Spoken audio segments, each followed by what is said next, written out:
I don't remember exactly when I stopped thinking the noise was nothing. That's the honest answer. Even if it's not a satisfying one. There wasn't a single moment where everything shifted. It was more like water finding a crack. Slow, quiet. And then all at once you notice the floor is wet and you have no idea how long it's been like that. The terminal sits off Route 11, just south of Martinsburg, near the old service roads that run parallel to I-81. Big metal building, 18 loading docks, parking lot that the county stopped maintaining around the time my oldest started high school. I'd driven that route so many times I could do it half asleep, which some nights I basically was. Martinsburg in December gets cold in a specific way. Not dramatic, just persistent. The kind of cold that reminds you it's still there every time you breathe. I got there around 10:50 that Tuesday. Walked the lot with my jacket collar up and my hands in my pockets, thinking about nothing in particular. Bev had left a note on the counter about a dentist appointment I was supposed to reschedule, and for some reason, that was the thing bouncing around my head as I pushed through the side door. The inside of the terminal has a smell I couldn't describe to someone who'd never been in a place like that. Diesel, cardboard, something faintly metallic underneath it all. Not unpleasant exactly, just specific. The loading floor was still quiet, the overhead lights buzzing at that low frequency they always do before the shift picks up. I did my walkthrough before the crew arrived. That's just habit. Not a formal procedure, just something I did. Start at Dock 1, move along the wall, check the security chains across each bay, end at Dock 18. Takes about 12 minutes if nothing catches my eye. The chains are galvanized steel, with links about 2 inches long, strung across each dock at chest height, strung across each dock at chest height, and hooked at both ends. When a bay door is sealed and there's no draft, the chain just hangs there, dead still. Dock 6's chain was vibrating, not swinging. Vibrating, this tight, rapid tremor, like someone had plucked it and stepped back fast. I stood there looking at it for a second before I put my hand on it. It stopped the moment I touched it. Cold metal, nothing unusual about the feel of it. I crouched down and looked at the bottom of the bay door. The rubber seal was flush against the concrete, no gap, no draft coming through. I straightened up, looked around. Nothing. The overhead light above Dock 6 was on and steady, a sodium lamp in a wire cage, the same dull orange as every other one in the building. I filed it somewhere in the back of my head under check the floor mounts, maybe vibration from the lot, and kept moving. Carla got there around 11:20. She always came in a little late, said there was a stretch of road between her place in Bunker Hill and the terminal that she didn't trust in the dark. She'd been saying that for years, and I'd stopped asking about it. Roy showed up a few minutes earlier, which was unusual, wearing a green hoodie and carrying a thermos that smelled like coffee that had been sitting on heat too long. Gus was already there when I arrived. He was the overnight security, worked for some contractor the company had used forever. Quiet guy, mid-60s, did his rounds every hour without anyone asking him to. He and I had exchanged maybe 200 words total over the years, and I think we both preferred it that way. The shift moved normally. Trucks in, freight logged, pallets moved, paperwork signed. Around 3 in the morning, I went to get water from the fountain in Corridor B and walked past Dock 6 without thinking about it. The chain was still. The light was on. I stood there for maybe 5 seconds. I don't know what I expected. I kept walking. When I got back to the office, I tried calling Bev. She didn't pick up. She sleeps deep and she'd turned the ringer down since my hours changed. I held the phone for a while after it went to voicemail. Didn't leave a message. There was a note on my desk from Earl Hodge, the guy who ran the afternoon shift. He had this habit of leaving informal scraps with the handoff paperwork. Post-its, things written on the back of load sheets. This one was on a torn piece of paper in his big slanted handwriting. Dock 6 making a weird noise since yesterday. Probably the floor. Let maintenance know. I read it twice. Set it on the pile. The shift ended at 7. I drove home with the heater on full and the radio off, watching the sky go from black to that dull gray-orange it gets over the highway in winter. I was thinking about the dentist appointment note, whether I'd remembered to clock Roy out correctly, whether I wanted eggs or just toast when I got home. I was not thinking about Dock 6. That changed the following night. Earl's note stayed on my desk until Wednesday morning, when I finally folded it and dropped it in the trash on my way out. That's worth saying, I think. Not because it matters to the story in any dramatic sense, but because it's the kind of thing I keep coming back to. I threw it away. I read it twice, I understood what it said, and I threw it away. I've tried not to make that into something bigger than it was. Earl left informal notes about everything. Broken pallet jacks, leaky ceiling tiles, a vending machine in the break room that kept eating dollar bills. The man treated every minor inconvenience with the same flat urgency. So when he wrote Doc 6 making a weird noise, I read it the same way I'd read soap dispenser in men's room is loose. I noted it. I moved on. Wednesday night I got there later than usual, closer to 11:30. There'd been a thing with the car. The check engine light had come on during the drive-in, and I'd sat in the lot for a few minutes after I parked, staring at the dashboard like that was going to tell me something. It didn't. I wrote mechanic on the back of my hand with a pen from the cup holder and went inside. Carla was already on the floor when I came in, doing her pre-shift check on the reach truck she always preferred. She had a specific one, number 4, with a small scratch on the left side of the mast that she'd put there herself, backing out of a tight bay, and never quite gotten over. She didn't look up when I walked past. "Earl leave you anything?" she asked. "Small stuff," I said. She made a sound that meant she wasn't convinced but wasn't going to push it. That was Carla. She had a way of letting you know she'd noticed something without making it a conversation if you didn't want it to be. Roy came in at 11:15, which was early 2 nights in a row, which I noted and said nothing about. He'd switched from the green hoodie to a gray one, and the thermos was gone, replaced by a gas station cup that was already mostly empty. He nodded at me and went straight to the East Bay to start sorting a freight backlog that had come in that afternoon. The first 2 hours moved the way they usually did. Trucks, pallets, clipboards. Gus did his midnight round and came back through the main corridor without stopping. I was at my desk going through load confirmations when he passed the office door, and something made me look up. He didn't say anything, just walked past at his normal pace. At 1 in the morning, I went out to the floor to check on a pallet count discrepancy in the East Bay. Roy had it sorted before I got there, which was fine. On my way back, I passed the row of bays on the south wall, docks 1 through 9, and I slowed down without meaning to when I got to 6. The chain was still. The light above the bay was on. I stood there for a moment. Then I looked at my watch. 1:05. I kept walking. At 2:45, Roy came into the office to ask me something about a shipping label, and when he left, I found myself looking at the clock again. Almost 3. I went out to the floor on the excuse of checking the temperature log on the refrigerated section, which didn't need checking, and on the way back, I stopped at Dock 6 again. The light above the door went out. Not flickered, not dimmed. Out, for about 2 seconds, maybe 3, and then back on, steady like nothing had happened.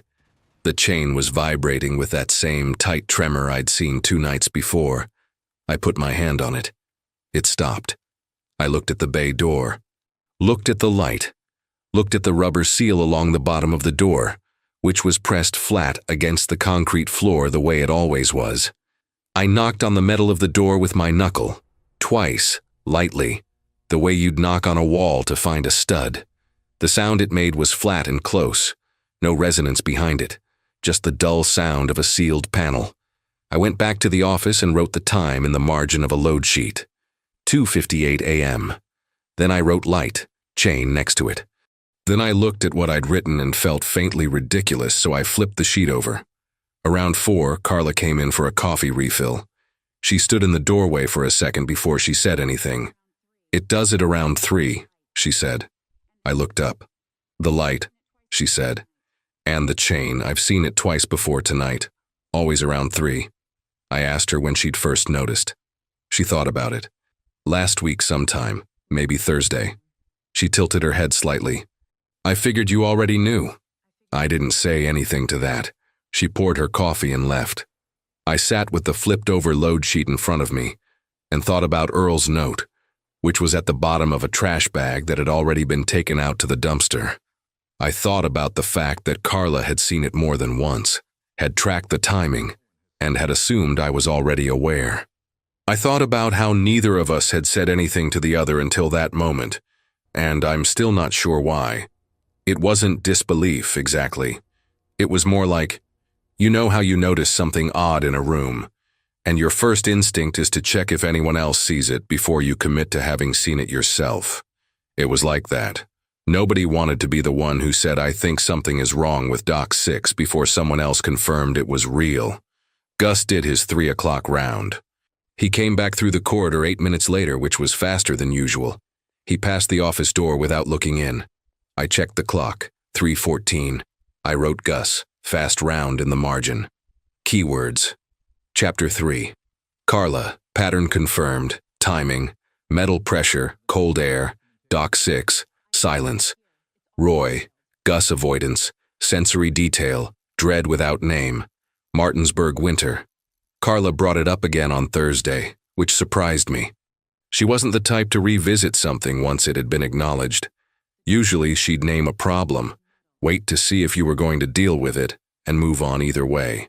The fact that she came back meant she'd been thinking about it since Wednesday, which meant it was sitting with her the same way it was sitting with me. We were in the break room during the 2 o'clock lull. She had her coffee and I had mine, and we were both looking at the table in that way people do when they're not really resting, just pausing. She said, without preamble, "It's not just the light." I waited. "The door," she said. "The metal. You put your hand flat on it around that time and you can feel it."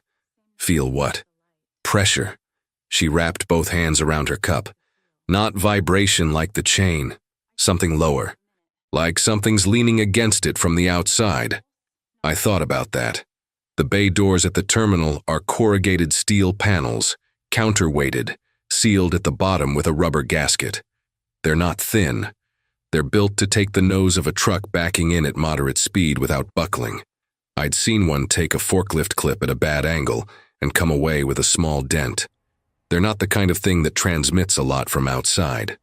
"When did you notice that?" I asked. "Same night I noticed the light. I went over to check the seal because I thought maybe a draft was making the chain move, and I put my hand on the door to brace myself and felt it." She paused. I stood there for about a minute.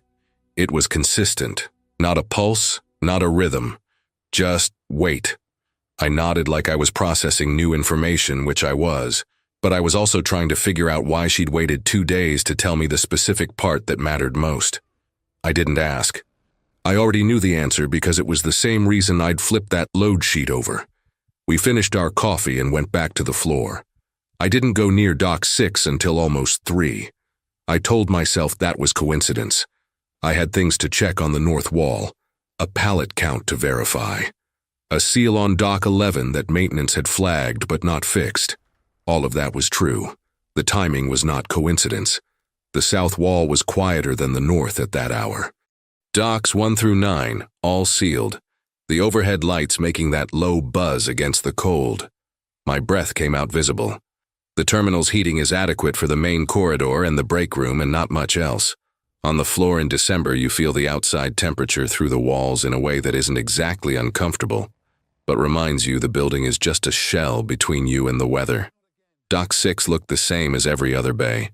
Door down, chain stretched across at chest height, light on overhead. I put my hand flat on the door. Carla was right.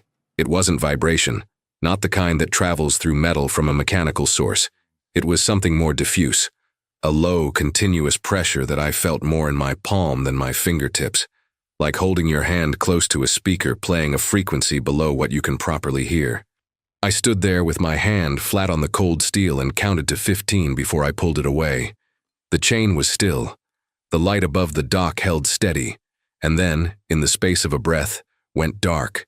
2 seconds, 3. Back on. I looked at my watch. 7 minutes past 3. I stood there for another minute, hand at my side, looking at the door. The thing I remember most from that moment, and I know how this sounds, is that it smelled different near Dock 6. Not strongly. Not the kind of thing that would stop you walking past. But standing still, close to the door, there was something underneath the usual terminal smell. Damp and animal and faintly rotten, like mulch after a long rain, or like something that had been wet and dried and gotten wet again. I'd been in that building long enough to know it smells the way you know the inside of your own house. That one wasn't in my catalog. I stepped back. Roy was at the other end of the south wall, moving a pallet with the hand truck, headphones in one ear. He hadn't noticed me. I watched him for a moment. The way he moved, easy and unhurried, the way he tilted the truck back without looking down, and felt an odd kind of relief that he was there, even at that distance. I went back to the office and sat down. On the corner of my desk was a printed maintenance request form. Blank, the kind you fill out when something needs looking at. I picked it up, pulled a pen out of the cup Bev had given me 3 birthdays ago, ceramic painted with a pattern she'd picked out and I'd never once commented on, which I suddenly felt bad about, and wrote Doc 6. Door seal, light fixture, floor mount check across the top. Then I put it down without signing it. I don't know what I thought signing it would commit me to exactly. It was a maintenance request, not a confession. But there was something about making it formal that felt like crossing a line I wasn't ready to cross. Like once I wrote it down and handed it in, I was saying out loud that something was wrong, and then I'd have to figure out what I actually believed was wrong. I left it unsigned on the corner of the desk. At 4:30, I walked past the corridor that runs along the south wall on my way to check the loading dock log, and I looked down toward Bay 6 without stopping. Gus was standing at the far end of the corridor, near Dock 9, facing toward 6. He wasn't moving, just standing there with his flashlight at his side, pointed at the floor. I slowed down. He must have heard me because he turned, gave me a small nod, and walked back toward the main corridor at a pace that wasn't quite hurrying but wasn't casual either. I stood in the corridor opening for a moment after he was gone. The light above Dock 6 was steady. The chain was still. I went and checked the loading dock log. Everything was normal. Gus missed his 4 o'clock round. I didn't notice right away. I was at my desk going through freight confirmations, and the rounds had become background noise to me the way everything routine becomes background noise. You stop registering it until it's gone. It was Roy who mentioned it, coming into the office around 4:20 to grab his jacket from the hook by the door. "You seen Gus?" he asked. I looked up. "Not since the corridor." Roy pulled his jacket off the hook and held it without putting it on. "He usually comes through here around 4. I've been on the floor since 3:30 and I haven't seen him." I checked the time. 4:22. I told Roy it was fine. Gus probably took his break early. Sometimes he did that. Roy nodded in that way that meant he wasn't convinced but didn't want to argue about it, and left. I waited 5 minutes. Then I went to find Gus. He wasn't in the break room, wasn't in the main corridor, wasn't at his usual post near the front entrance, wasn't in the security alcove where he sometimes sat with the door open, reading a paperback he kept face down on the counter so you couldn't see the cover. The alcove was empty, the book face down, a half-finished cup of coffee next to it that was still faintly warm when I touched the side. I went to the south wall. The corridor that runs along docks 1 through 9 was empty. Lights on, floor clean, all 9 bay doors sealed. I walked it slowly, looking at each dock as I passed. 1 through 5, nothing. I stopped at 6. The chain was vibrating. Not the tight tremor from before. This was larger, the whole length of the chain moving in a slow, irregular wave, like something had disturbed it, and the energy was still working its way out. I put my hand on it, and it didn't stop this time. I could feel it through my palm, feel it traveling up into my wrist. I pulled my hand back. The light above the dock was off, not flickering, off. And the smell was there again, stronger than before. Not a background note anymore, but a presence. Wet and rotten, and something underneath that I still don't have a clean word for. Meat adjacent. Dense in a way that made me want to breathe through my mouth. I heard something. It came from outside, from the other side of the bay door. And I want to be careful here about how I describe it because I've gone back to it so many times that I'm no longer certain exactly what I heard and what I've filled in since. What I can say is this. It was low, lower than a machine, lower than wind. It had weight to it, not loud, but the kind of sound that you feel in your sternum before your ears fully register it. A single sustained note almost. Not quite. More like breath through something very large, forced out slowly and then stopped. Then silence. Then, from just outside the door, close, right there on the other side of the corrugated steel, a sound like pressure, like something settling its weight against a surface.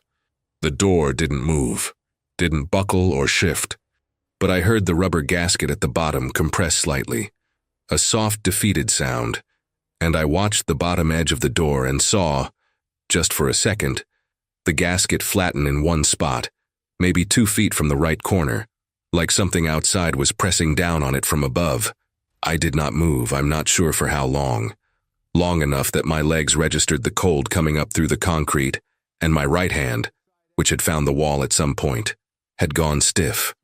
I stood there watching the bottom of that door and listening and not breathing in a full way. The gasket came back up slowly. The pressure sound stopped. Then footsteps, actual footsteps, human, coming from the far end of the south corridor. I turned around fast enough that I knocked my shoulder into the chain, which swung hard and clattered against both hooks. It was Gus. He was walking toward me from the direction of Dock 9, flashlight in hand, moving at his normal pace. He looked at me standing there next to Dock 6 and his face did something complicated. Not surprise, exactly. More like someone who has been trying to decide something and just had the decision made for them. "You heard it," he said. It wasn't a question. I asked him where he'd been. He stopped about 10 feet from me. He looked at the bay door, then at the chain still swinging from where I'd hit it, then back at me. "Outside," he said. I went out the side exit to check the perimeter, around 3:45, and he was quiet for a moment. He had a way of going quiet that didn't feel like hesitation. It felt like precision, like he was choosing the exact amount of information he was willing to give. "The dock lights on the exterior are on a single circuit," he said. 7, 8, 9 are all fine. 6 is off. The fixture is fine. I checked it last week. The bulb is fine. It's the circuit. "That's a maintenance issue," I said, mostly to hear myself say something sensible. "The exterior of Dock 6, he said, and paused. "The lower half of the door. There are marks on it." I waited. "Scratches," he said. "New ones. Low on the door, near the base, horizontal, grouped." He held up 4 fingers close together, like something was testing the edge. He looked at me steadily. I looked back at him. Neither of us said the obvious thing, which was that we should call someone, report it, get it on record. I don't know why we didn't.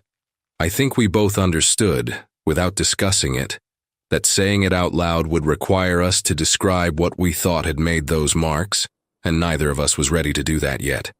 Gus clicked his flashlight on and off once, a habit I'd noticed before, something he did when he'd finished processing something. "I'm going to do the rest of my round," he said. He walked past me toward the main corridor. I stood at Dock 6 alone and listened. Nothing. Just the building's low hum, the buzz of the sodium lights, the cold pressing in through the walls. I looked at the bottom of the door for a long time before I walked away. I didn't sleep when I got home. That wasn't unusual by itself. My sleep schedule had been sliding for years, the body adjusting and never quite finishing the adjustment. I'd get home at 7:30, eat something standing at the counter, lie down and be up by 2 in the afternoon feeling like I'd missed something. Bev had stopped commenting on it. She'd leave the blinds half open in the bedroom because she liked the afternoon light, and I'd sleep with a pillow over my face and we'd both pretend that was a reasonable way to live. That Friday morning I lay there with the pillow over my face and thought about 4 fingers held close together. Around 9 I gave up, got dressed and drove back to the terminal. I told myself it was routine, forgot to sign off on a load confirmation, needed to check something in the freight log. I told myself that in the car, and I almost believed it by the time I pulled into the lot, which was half empty in the gray morning light. The day shift just getting started, a couple of trucks idling near the north bays, someone from the day crew having a cigarette by the side entrance. I didn't go inside. I walked the exterior. The terminal sits on a flat piece of land bordered on the east side by the Route 11 frontage, and on the west by a drainage ditch and a line of trees. Scrub pine and bare oak at this time of year, the kind of tree line that looks thin in daylight and stops looking thin after dark. The south wall faces a service road that connects to the main lot, Not used much. Mostly just a strip of cracked asphalt where the snow collected in ridges and never fully cleared. The exterior dock lights ran along the south wall at a height of maybe 12 feet, one above each bay. 7, 8, and 9 were on. 6 was off, like Gus had said. The fixture looked fine from the ground. Intact, no visible damage. The wire housing still connected. I stood in front of Dock 6's exterior door and looked at the lower half. The marks were there. 4 parallel lines, horizontal, grouped tightly, running left to right across the base of the door about 18 inches from the ground. Not deep, not gouged, not torn. More like the surface had been dragged against firmly, with something hard and narrow. The galvanized finish was disrupted in those lines, bright and raw-looking against the weathered gray of the rest of the door, which told me they were recent. The metal around them was slightly buckled, the way sheet metal gets when something presses into it from one direction and the force isn't quite enough to deform it fully, but almost is. I crouched down and looked at them for a long time. Then I looked at the ground. The service road had a thin layer of old snow compacted down to something closer to ice, and along the base of the door, where the asphalt met the building's foundation, the ice was disturbed. Not in a way I could read cleanly. Not a footprint, nothing that neat. More like something had been in close contact with the building along that stretch, pressing toward it, and the surface showed the pressure without showing the shape. A disturbance. A record of weight without the weight itself. I stood up and looked west toward the tree line. The scrub pines were maybe 60 yards out across the drainage ditch. In the flat gray morning light, they were just shapes, dark verticals against a lighter gray sky, the kind of scene that looks like bad weather on its way even when it isn't. There was no movement, no sound from that direction beyond the low hiss of wind through the upper branches. I stood there for what was probably 2 minutes, which felt much longer, looking at those trees and feeling something I don't have a clean name for. Not fear exactly. More like the particular discomfort of being watched from a distance by something that doesn't need you to confirm it's there. I went inside. The day shift supervisor, a man named Terrence, who I knew well enough to wave to, was in the main office going through the morning paperwork. I stood in the doorway and asked him, as casually as I could manage, whether they'd had any issues overnight with the south wall exterior light. He looked up. Which one? Dock 6. He checked something on his sheet. Nothing logged. He paused. You want me to put in a maintenance call? Yeah, I said, and have someone look at the door itself, the lower section. There's some surface damage. How bad? Not structural, I said. Just check it. He wrote it down. I thanked him and left. In my car, I sat for a moment before starting the engine. Through the windshield, I could see the south wall of the terminal, the row of exterior dock lights, the one dark fixture above Bay 6. The service road was empty. The tree line was still. I called Bev. She picked up on the 3rd ring, which was unusual for mid-morning. She had a ceramics class on Friday mornings, had been doing it for 2 years, came home with clay under her fingernails, and in a better mood than any other day of the week. You're up early, she said. Couldn't sleep. You eat anything? I'll eat when I get home. There was a pause. You okay? I looked at the dark fixture above Dock 6. Yeah, I said. I just wanted to hear your voice. She was quiet for a second in the way she gets when she's deciding whether to push on something. She decided not to. We talked for a few minutes about nothing. The ceramics class, a neighbor's dog that had been getting into the trash again, whether we needed more coffee at home. Normal things. I sat in the parking lot of the terminal and talked about the neighbor's dog and felt better and worse at the same time. After we hung up, I wrote 3 words in the margin of a gas receipt from the cup holder. Marks, tree line, weight.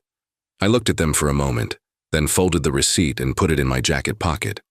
That night I went back for my shift, and the maintenance request I'd filed that morning had been completed and closed. The light above Dock 6 was fixed. The door, according to the form left on my desk, had been inspected and found structurally sound. Minor surface abrasion noted. Cause undetermined. No repair required. The marks were still there. I went and looked. Whoever had inspected it had looked at them, noted them, and moved on. I stood at the exterior door in the dark with my hand flat against the cold steel, and at 3 in the morning, the door gave that low compressed sound, the gasket flattening, the pressure settling in, and I stood there with my hand on the metal and felt whatever was outside press itself against the other side of that door, and hold. I counted to 11 before it stopped. I went inside and I did not go back to Dock 6 for the rest of the shift.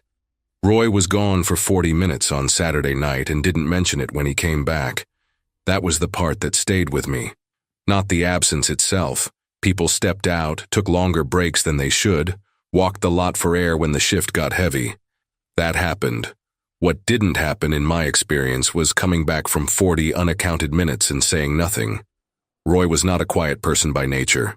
He filled silence the way some people do without seeming to notice they're doing it. A comment about the freight, something he'd seen on his phone, a complaint about the cold that wasn't really a complaint, just noise to keep the air moving. When he came back through the East Bay door at 2:50 and walked past the office without stopping, I noticed because the silence was wrong for him. I gave it 10 minutes. Then I went to find him. He was in the North Corridor, working a pallet that didn't need working, stacking and restacking boxes that were already stacked correctly, his back to me, moving with the focused energy of someone who needed his hands busy. "Where'd you go?" I asked. He didn't startle, which meant he'd heard me coming. He kept his hands on the boxes. "Stepped out for some air. For 40 minutes. Didn't realize it was that long." I waited. He turned around eventually, and his face was doing something I hadn't seen on Roy before. He was 29 years old and had the kind of face that showed everything. Bad mood, boredom, the particular misery of a slow Tuesday.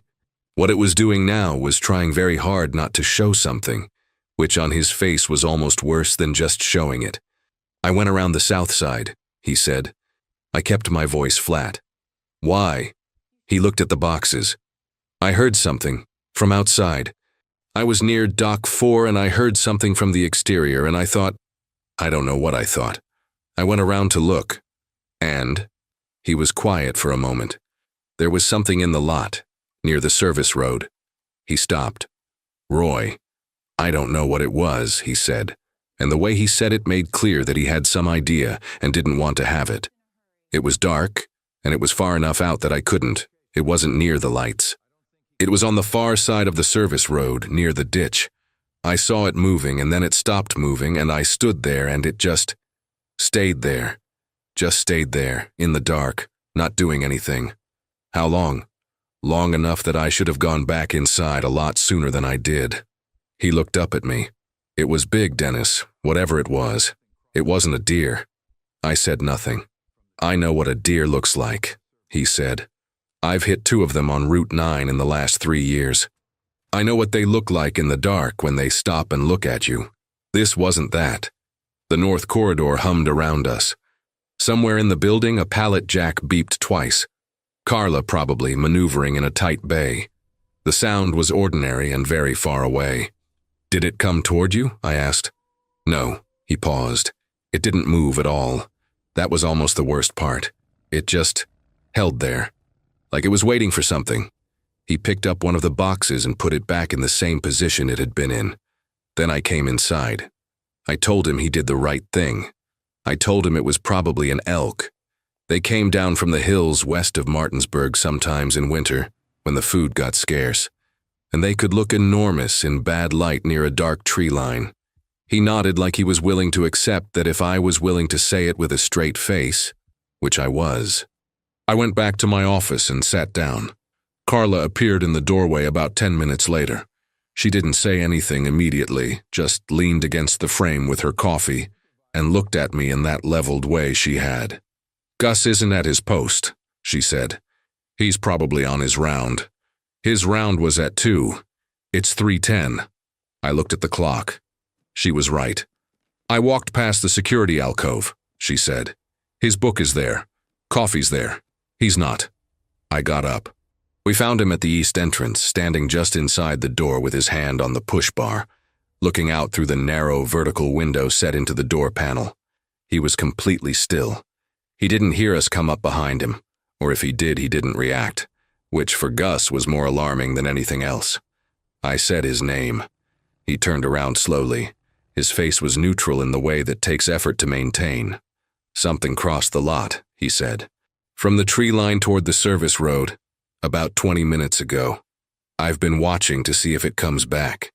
"Roy saw it too," I said. Something moved in his expression. Not surprise.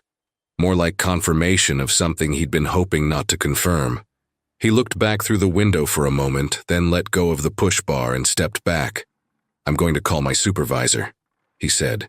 "I want to report it as a wildlife sighting and get it on record." "That's a good idea," I said.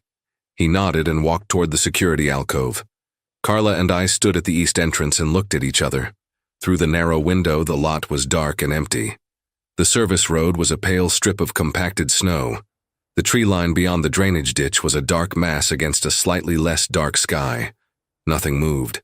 Carla turned away from the window first. "I'm going back to the floor," she said. "I don't want to be standing here." I understood that. I looked through the window for another minute after she left. The lot was empty. The space near the service road where the light didn't reach was just darkness. The ordinary darkness of a winter lot at 3 in the morning. The kind of darkness that doesn't mean anything and is not watching you back. I told myself that, and went back to my office and left the east entrance light on, which I didn't usually do.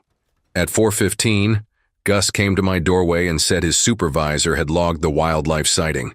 He said it the way you say something that you know is technically true and functionally useless. I thanked him. He went back to his post. Roy didn't speak for the rest of the shift. Carla moved only between the floor and the break room. Nothing near the south wall. I sat at my desk and processed paperwork I'd already processed and listened to the building, and thought about a shape standing still in the dark at the edge of a drainage ditch, not moving, not retreating, just holding there in the cold like it had nowhere better to be, like it was measuring the distance. I made a decision on Sunday night that I've thought about more than anything else from that entire period. I decided to go to Dock 6 at 3 in the morning and stay there. Not to confront anything. Not with a plan or a weapon or even a clear idea of what I expected to find. I want to be accurate about my state of mind because it's easy, looking back, to make it sound more deliberate than it was. It wasn't courage. It wasn't stupidity, or not entirely. It was closer to the feeling you get when you've been hearing a sound in the walls of your house for 3 nights running, and you finally get up and put your hand on the drywall just to confirm the sound is real. You're not trying to fix it. You just need to stop wondering if you're imagining it. I told Carla I was doing a seal inspection on the south wall bays. She looked at me for a moment with the expression she used when she knew something was incomplete, but had decided not to make it her problem. She went back to the floor. Roy was working the east bay and I hadn't told him anything. Gus was on his 11 o'clock round. The south corridor at 2:45 was the same as it always was. Lights on, bays sealed, the cold pressing in from the exterior wall. I walked it slowly from Dock 1 to Dock 9. Everything sealed. Everything still. I stopped at Dock 6 and stood with my back against the opposite wall, facing the bay door. And I waited. For the first 10 minutes, nothing happened. The building made its noises. The low structural hum, the occasional tick of metal contracting in the cold, the distant sound of Roy's pallet jack from the other end of the terminal. I stood with my arms at my sides and breathed slowly and looked at the door. At 2:58, the light above Dock 6 went out. I didn't move. The corridor wasn't dark. The lights above the other bays were still on, throwing a flat yellow light that reached Dock 6 from both directions, but left the space directly in front of it slightly dimmer than the rest. I could see the door clearly. I could see the chain. The chain began to move, not the tight tremor from before. This was a slow oscillation, the full length of the chain swinging in a shallow arc, like something had pressed against the door on the other side, and the vibration was traveling through the wall and into the hook mounts. I watched it and did not move. Then I heard it moving along the outside wall. That's the only way I can describe it. Movement, tracking along the exterior from right to left, from the direction of Dock 7 toward Dock 5. Not footsteps exactly. More like weight redistributing. a rhythm that wasn't quite regular, something between a walk and something else. It made a sound against the building's exterior that I felt more than heard. A low, periodic contact, like a shoulder dragging along corrugated steel. Each contact point was maybe 4 feet apart. Each one sent a subtle tremor through the wall. It stopped directly outside Dock 6. The smell arrived about 3 seconds later. Stronger than it had ever been. Not a background note, not something you could talk yourself out of. It came under the door and filled the corridor in a way that made my eyes water slightly. Wet and rotten and that other thing underneath. The thing I still don't have a word for. The thing that is animal in the most specific and unmetaphoric sense of that word. Old meat and damp fur and something glandular and sharp beneath it all, like the inside of a den. I pressed my back against the opposite wall. The gasket at the bottom of the door compressed. I watched it happen.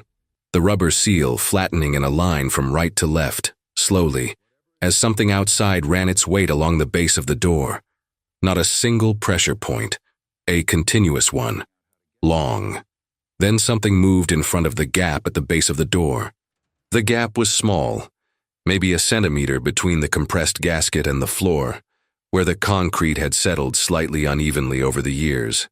Enough to let in a sliver of the exterior dock light, and for approximately 2 seconds that sliver went dark as something passed in front of it from outside. Something low to the ground, moving slowly, close to the door's base. I looked at that dark sliver, and I thought about the marks on the exterior. Horizontal. Grouped. Low on the door near the base. The sliver of light came back. The chain was swinging in long, slow arcs. Then, and this is the part I've gone back to most, the part I've turned over the most times, from directly outside the door, at a height that was wrong, too high, well above where a deer or an elk or a dog would produce a sound, I heard breathing. Not loud. Controlled almost. The measured exhale of something very large that was making an effort to be quiet.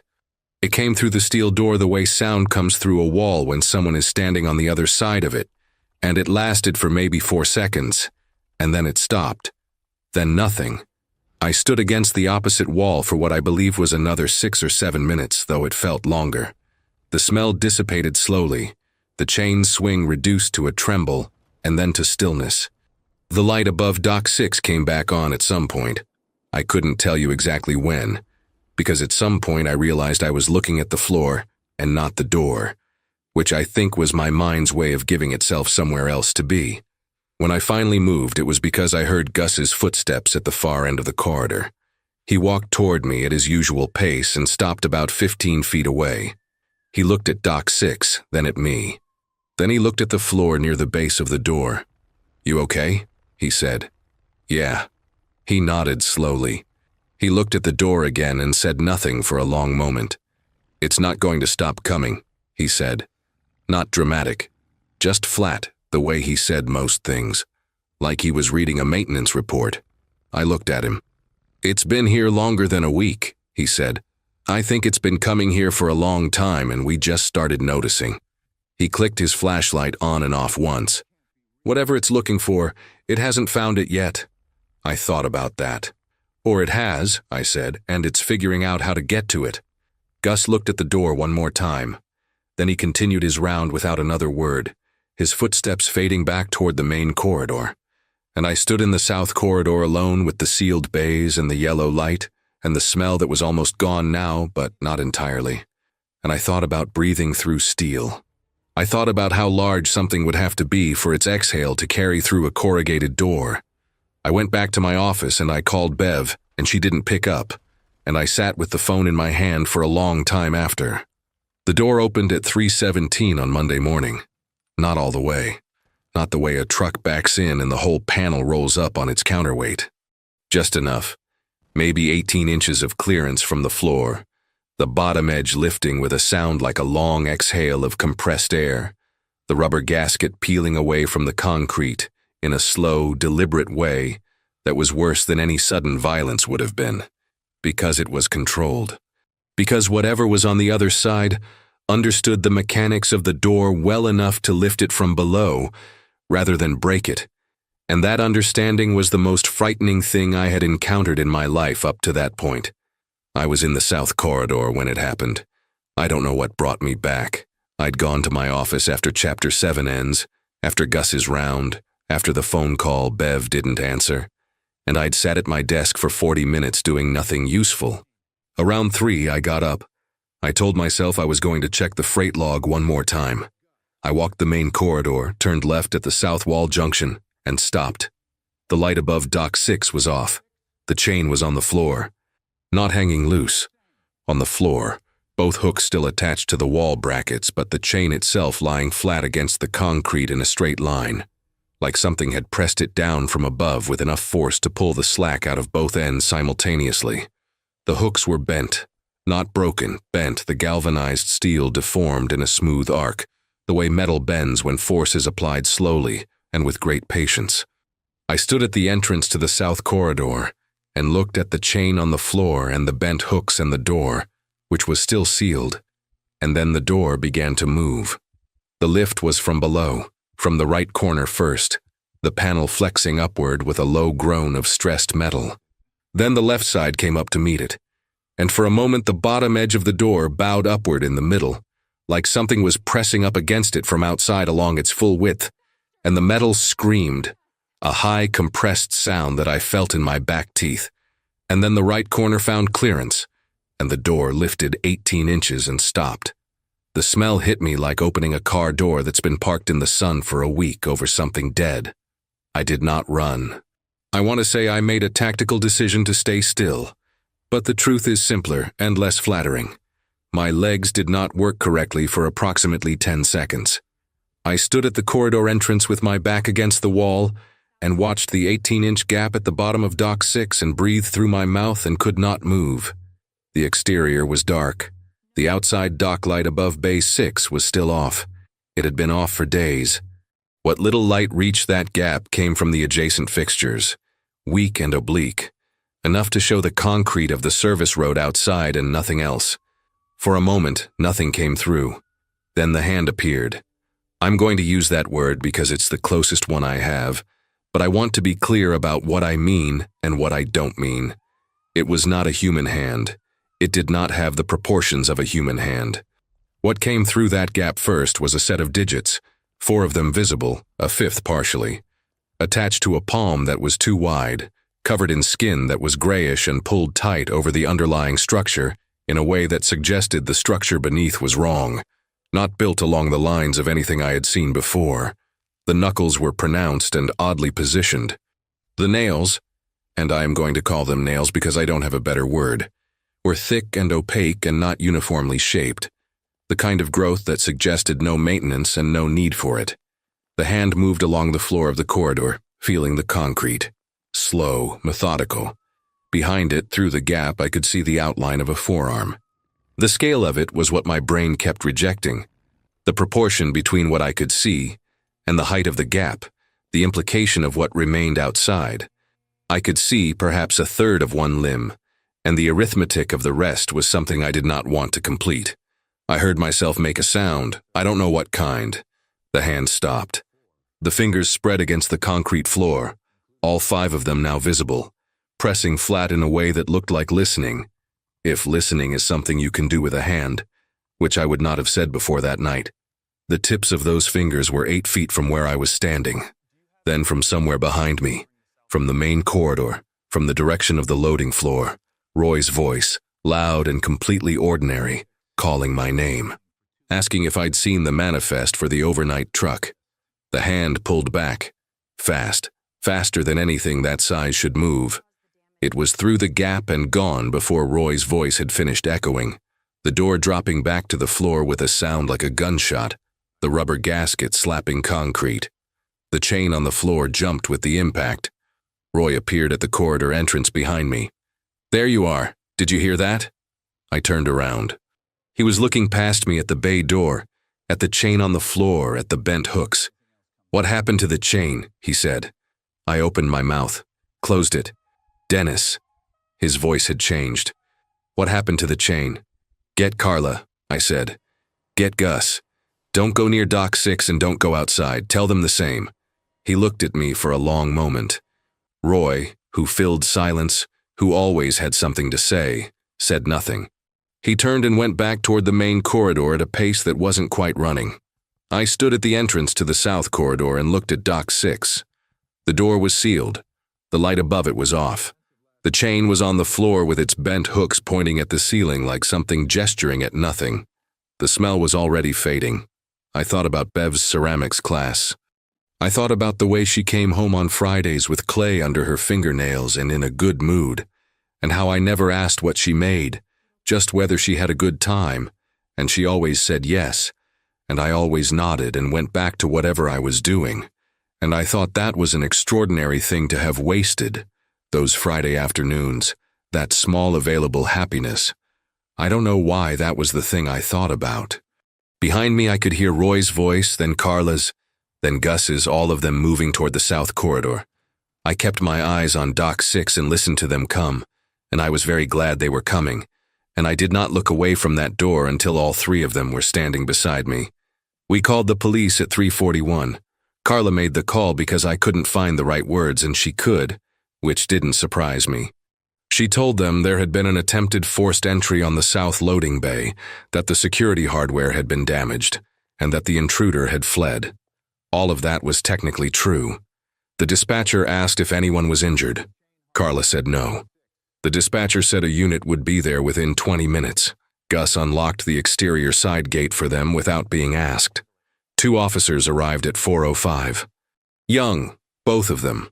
The kind of young that makes you aware of your own age. They walked the south corridor, looked at the bent hooks, looked at the chain on the floor, looked at Dock 6's bay door.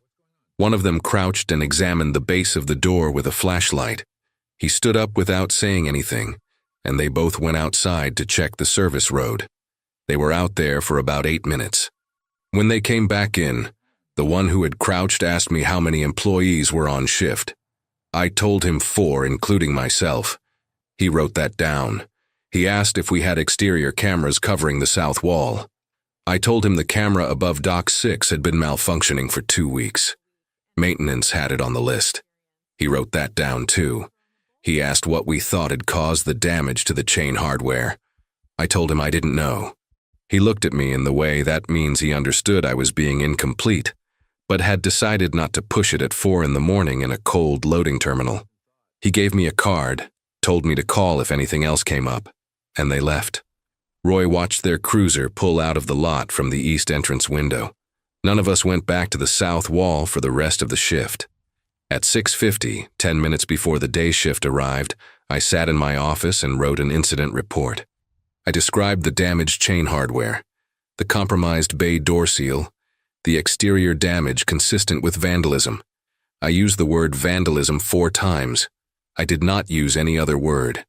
I signed it and put it in the folder. Carla stopped in the doorway on her way out. She had her coat on, keys in her hand, and she looked at me with an expression I hadn't seen on her before. Not fear, something more settled than fear. The expression of someone who has revised a fundamental assumption and is still in the early stages of living with the revision. "It'll come back," she said. I didn't argue with her. She left. Roy left without stopping by the office, which was fine. Gus left last, pausing in the doorway long enough to look at me and nod once. The specific nod that means I know, and I'm sorry, and there's nothing to be done about it all at once, which is a lot to put in a nod, but he managed it. I sat alone in the office until the day shift supervisor arrived at 7:15. I handed him the incident report and told him maintenance needed to replace the chain hardware on Dock 6 as a priority. He looked at the report, looked at me, and said he'd handle it. I drove home in full daylight for the first time in weeks, the sun flat and white over the Route 11 overpass, the road empty. I called Bev from the car. She picked up on the second ring. I didn't tell her what had happened. I told her I was on my way home and asked if we could go somewhere for breakfast, somewhere we hadn't been in a while, somewhere with windows. She said yes, which is the thing I remember most clearly from that entire morning. Just that yes, uncomplicated, immediate. We went to a place in Martinsburg we'd been going to since before the kids were born. I had eggs. Bev had oatmeal and a coffee and talked about the ceramics class. about a bowl she was working on that kept collapsing at the rim, about another woman in the class who brought homemade cookies every week and never explained why. I listened to all of it. I asked questions. I looked at her hands around the coffee cup and thought about a hand spread flat against a concrete floor, and then I put that away and kept it away for the rest of the morning. The terminal closed 6 days later.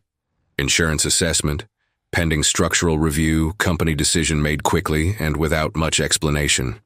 Nobody called it what it was. I haven't worked a night shift since. 7 weeks later, I'm sitting at the kitchen table at 2 in the morning because I can't sleep and the house makes sounds I never noticed before. That's the honest start of it. Not a dramatic realization, not a moment of clarity. Just me in a kitchen I've sat in for 19 years, listening to the refrigerator hum and the pipes settle, and the wind move along the eaves, cataloging sounds that were always there, and that I am only now hearing because something in me got recalibrated, and won't go back. Bev knows something happened. I haven't told her the specifics and she hasn't pushed, which is either love or a kind of wisdom I don't fully deserve. She leaves the hall light on now when she goes to bed. She started doing that the second week without saying anything about it, and I haven't said anything about it either. And the hall light stays on all night, and in the morning neither of us mentions it. I've been thinking about what Gus said. It's been coming here for a long time and we just started noticing. I've turned that over more times than I can count, looking for the angle where it stops being as bad as it sounds, and I haven't found it yet. Because what it means, what it has to mean, is that the pattern was always there and we were simply insufficient witnesses. The chain vibrating, the light going out, the smell that came and went. None of that started the week we noticed it. We just finally paid attention. And the distinction between those two things is the part that keeps me at the kitchen table at 2 in the morning. I called Earl Hodge last week. We'd never spoken outside of work, but I had his number from the staff contact sheet, and I used it. He picked up on the 4th ring, sounded like he'd been expecting someone else. I asked him when he'd first noticed the noise from Dock 6. A long pause. Then, September. It was December when I started paying attention. 3 months of Earl noting it, filing it under probably the floor, leaving informal scraps for the next shift. 3 months of the chain vibrating and the light going out, and something circling that building in the dark, testing the metal, measuring the threshold, learning the schedule of the place, learning when the lot was empty, learning when the corridor was unoccupied, learning the precise mechanics of a counterweighted bay door. I asked Earl if he'd ever gone to look. Another pause. Once, he said. In October. I put my hand on the door around 3 in the morning and felt it on the other side, and I went back to the office and I didn't go near that wall again. I asked him what it felt like. He said, like putting your hand on the side of something alive that doesn't know you're there yet. We didn't talk much after that. I thanked him and he said, take care, and we hung up, and I sat with that sentence for a long time. Doesn't know you're there yet. Past tense. October to December. 3 full months of contact with that door, that wall, that corridor. By the time I put my hand on the metal in Chapter 5, it had been pressing against the other side of that door for weeks. By the time it lifted the door on Monday morning, it had been studying that specific threshold, since the leaves were still on the trees. The terminal is closed. The company cited structural concerns in the insurance filing, which is the kind of language that covers everything and explains nothing. I drove past it last Thursday on the way to the mechanic. I finally got the filter changed 2 months late, and the lot was empty, the exterior lights off, the building dark against a gray afternoon sky. Yellow caution tape across the main entrance, a notice on the gate. I slowed down when I passed Dock 6's exterior wall. Don't know what I was looking for.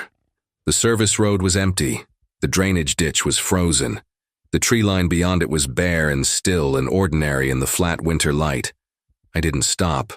I've thought about whether it's still out there, whether it moved on when the building went dark and the lot went empty, when the truck stopped coming and the lights went off and the terminal became just another cold metal building in a county full of cold metal buildings, whether it found another threshold somewhere, another door worth measuring, another place where the light goes out at the same time every night and something warm moves around on the other side of the wall. I think about the marks on the exterior door. Horizontal, grouped, low on the metal, near the base. The maintenance report said, cause undetermined. I think about a hand spread flat on a concrete floor, fingers pressing down like they were listening. I think about the fact that it had been coming for 3 months before any of us understood what we were witnessing. And I think about this, the thing I keep coming back to, the thing that makes the hall light feel less like comfort and more like a small, insufficient gesture against something that has already learned to be patient. It didn't break the door. It learned to open it.